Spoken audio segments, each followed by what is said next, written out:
Good morning সবাইকে। আমি পূজা। আমার নতুন একটা ব্লগে সবাইকে অনেক অনেক স্বাগত। আজকে দিনটা হচ্ছে শুক্রবার। তো আজকেও আমি রোজকার মতো সকালে উঠেই টিফিন বানাতে হয়ে গেছিলাম ব্যস্ত।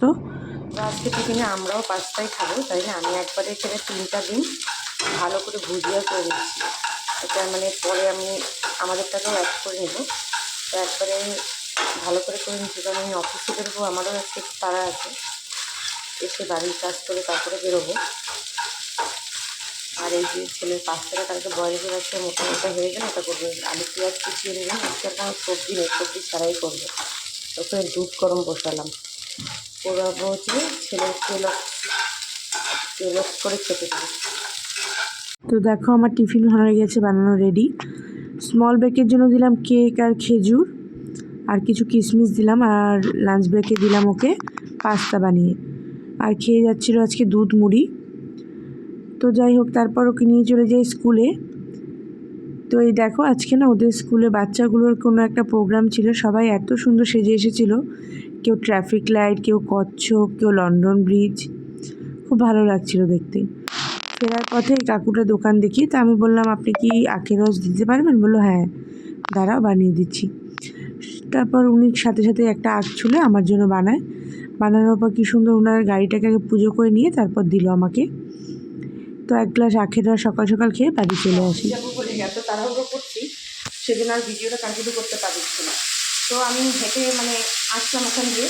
আসার পরে না, আপনারা যখন যাই তখনই আজকে লোডশেডিং হয়ে গেছিলো, জানি না কেন। তো এরকম হয় না, তো এগুলো কি তাড়াতাড়ি আসেনি, তো আমার তো তাড়াতাড়ি স্নান করতেই হতো। আমি ফট করে স্নানটা করে নিলাম, আমার ট্যাঙ্কির জলটা যদি শেষ হয়ে যায় তখন প্রবলেম হবে। তো স্নান টান করে নিয়ে আমি এই যে এখন আসছি পাস্তা বানাবো। চা বানিয়ে রাখলাম, চা এখনও খাইনি, পাস্তাটা বানানো হোক তারপরে খাবো। আমার চাটাও তখন ঠান্ডা হচ্ছে। ছেলেকে বানিয়ে দিয়েছিলাম, তখন রেডি করে রেখে দিয়েছিলাম আলু টালু। এখন খালি পাস্তাটা বয়েল করলাম আর বসালাম। এই দেখো গোলমরিচের গুঁড়ো দিচ্ছি বলে এরকম কালো কালো হয়েছে।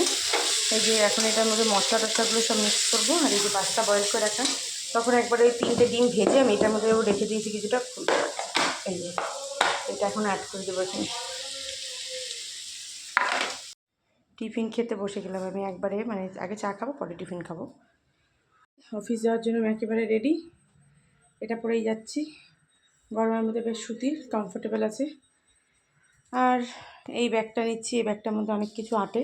আর ছাতাটা তো অবশ্যই নিতে হবে, আজকাল ওয়েদারে ভরসা নেই। তো এই ব্যাগটার মধ্যে জলের বোতল টোতল সব নিয়ে যাচ্ছে ওই জন্য। তো এই তো বেরিয়ে গেলাম অফিস যাওয়ার উদ্দেশ্যে। এত সুন্দর রোদ নিয়ে যাচ্ছি, ভাবিনি এরপর এতটা বৃষ্টি হবে। কি মেঘ দেখতে পাচ্ছ? ক্যামেরা এতটা বোঝা যাচ্ছে না, কালো হয়ে গেছিলো রীতিমতো। মুষলধারে বৃষ্টি নেমেছে। ছাতাটা নিয়ে যাওয়া আমার সত্যি সার্থক হয়েছে। কথাটা বললাম না, ওয়েদারে ভরসা নেই, এই রোদ এই বৃষ্টি, যেতে যেতেই তাই নেমে গেছে। তো যখন যাচ্ছিলাম না, ভীষণ ভালো লাগছিল দেখতে। একদিকে মেঘলা হয়ে আছে, তার উপরে এতটা গাছগাছালির মধ্যে দিয়ে যাচ্ছিলাম, দুপাশেই আমার গাছ। ভীষণ ভালো লাগছিল যেতে তখন ওই সময়টায়।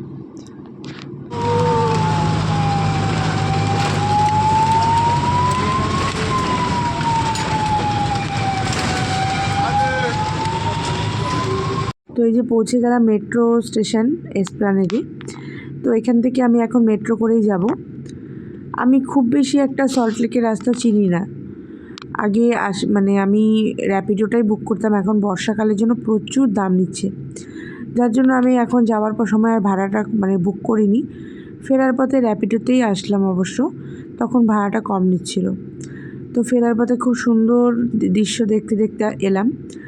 তো গড়ের মাঠের ওখানে পুলিশগুলো না ঘোড়া করে ঘুরতে বেরিয়েছিল, দেখতে কি ভালো লাগছিল। এখানে আমি আসছিলাম জাহাজে, খিদিরপুর ডকের ওপর দিয়ে। তো এখানে জাহাজ দেখতে আমার ভীষণ ভালো লাগে। তারপরে এই দেখো জিঞ্জিরা বাজারে কি বিভৎস জ্যামের মধ্যে পড়েছিলাম। তারপর বাড়ি ফিরে ছেলেকে নিয়ে একটু বেরোই। ছেলের সাইকেলটা একটু পাম্প হাওয়া দিতে লাগতো, টায়ারগুলো হাওয়া কমে গেছিলো তাই। তো ফেরার পথে না, এখানে দেখো এটাকে গুই সাপেই তো বলে, আমি তাই তো জানি আরও অন্য কিছু বলে কিনা, বা গো সাপ এরকমই কিছু বলে। দেখতে কিন্তু ভালো, ভয় লাগছিল, জিভ বার করছিল, বের করছিল। পরে বাড়ি চলে আসি। তো বললাম না আজকে আমাদের এখানে যে পাওয়ার কাট হয়েছে, সন্ধ্যাবেলা আবার কিছুক্ষণ পর পর কারেন্ট যাচ্ছে আসছিল। তো আমার ছেলে কিছুদিন যাবৎ বায়না করছিল মোমো খাবে। এসে তারপর একটুখানি মোল্লারগেটেও যাই, আমি মা আর ছেলে মিলে টুকিটাকি কিছু দরকারি জিনিস নিয়ে আসি, তার সাথে মোমোও নিয়ে আসি। তো আমার স্টিম মোমোটাই বেশি ফেভারিট, তো সেটাই খাচ্ছিলাম। কার কার মোমো খেতে ভালো লাগে অবশ্যই কমেন্টে জানিও। তাই আমরা আজকে ক্যান্ডেল লাইটে মোমো দিয়ে খাচ্ছিলাম। তারপর রান্না বসাই, এমনি নর্মাল সেদ্ধ ভাত, আলু সেদ্ধ, ডাল সেদ্ধ, ডিম অমলেট। এই যে ক্যান্ডেল লাইট ডিনার করে ছাদে কিছুক্ষণ ঘোরাঘুরি করলাম। তো এই যে আজকের দিনটা শেষ হয়ে গেল। আজকের দিনটা মানে আজকের রাতটা যে প্রতিটা মা যাদের বাচ্চারা সব স্কুলে যায় তাদের জন্য যে কি আনন্দের বলার মতো না, সবাই জানবে।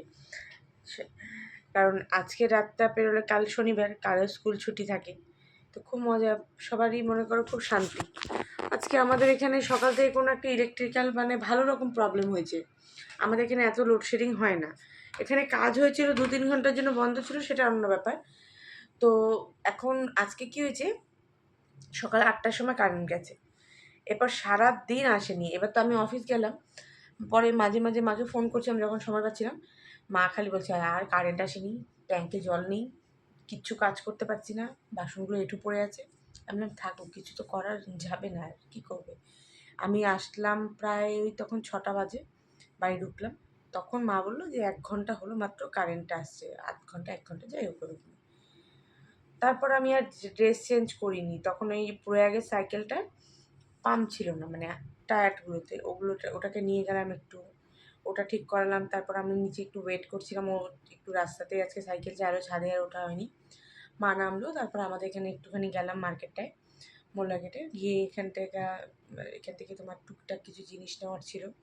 আর পুরো কিছুদিন ধরে বলছিল মোমো খাবো মোমো খাবো, তো আজকে একটু মোমো নিয়ে আসলাম, মোমো খাওয়া হলো। তারপর তো এই তো সন্ধ্যের থেকে ইলেকট্রিকের খেলা, এই কারেন্ট যাচ্ছে এই কারেন্ট আসছে, এই কারেন্ট যাচ্ছে এই আসছে, এই করতে করতে রান্নাবাড়ি সেরে নিয়ে তো চাপ ছিল না কিছুক্ষণ। আজকে ছাদে হাঁটলাম, অনেক দিন পর আজকে রাতের বেলা ছাদে গেলাম। মানে কারেন্ট চলে গেছে, কি করব, খাওয়া দাওয়া হয়ে গেছে, ক্যান্ডেল দিয়ে খেলাম, এত গরম লাগছে, এদিকে ঘামছি এদিকে খাচ্ছি, কি করব। তখন মানে খাওয়া দাওয়ার প্রিপারেশন নেওয়া হয়েছে আর কারেন্টটা চলে গেল। তো যাই হোক খেয়ে নিয়েছি, খেয়ে দিয়ে তারপর ছাদে গেলাম। আমি আর ছেলে গেছিলাম, অনেকক্ষণ ছিলাম, বেশ সুন্দর হাওয়া দিচ্ছিল। প্রায় ওখানে মানে কারেন্ট গেল তখন প্রায় 0.5 ঘন্টা 45 মিনিট পরে কারেন্ট আসলো। নিচে এসে তারপর এসি টেসি চালালাম। এই যে এখন বিছানাপত্র করে এবার শোয়ার প্রিপারেশন নিচ্ছি। 12টা প্রায় বাজতে যাচ্ছে। কালকে ছুটি বলেই মানে এতটা রিল্যাক্স মোডে আছি, যা ওষুধ নিয়ে ওষুধ লাগে বাবারে। এখন কালকে যাওয়ার মানে এখন অবধি ইচ্ছে আছে, কালকে কালীঘাট যাব। তো সব কিছু ঠিকঠাক থাকলে কালকে সকালে কালীঘাট যাচ্ছি, কোনো সমস্যা নেই। বাড়ির থেকে বেশি দূর না, যেমনটা বললাম তোমাদের 45 মিনিটের রাস্তা, তো কোনো দেরি হবে না আমাদের বাড়ি থেকে গেলে। তো কাল সকালে একটু ইচ্ছে আছে কালীঘাট যাওয়ার, তো দেখা যাক, মায়ের ইচ্ছে থাকলে কাল গিয়ে পুজো দেবো, দর্শন করব। অনেক বছর বললাম যেরকম যাই না, দর্শনটা হয় না। তো আমাদের বাড়ি থেকে খুবই কাছে কালীঘাট, এই 45 মিনিটের রাস্তা। তো চলে যাব কালকেই, সকাল সকাল গিয়ে পুজোটা দিয়ে যাবো, আসবো সকাল মানে 10টার দিকে বেরোবো, তার থেকে সকালে তো হবে না। তো যাই হোক আজকে ব্লগটা এখানেই শেষ করছি, দেখা হবে কালকে আরও একটা নতুন ব্লগে। ততক্ষণের জন্য সবাইকে জানাই গুড নাইট, টাটা। ব্লগটা ভালো লাগলে অবশ্যই লাইক করো, চ্যানেলটাকে সাবস্ক্রাইব করতে পারো। সবাই ভালো থেকো, সুস্থ থেকো।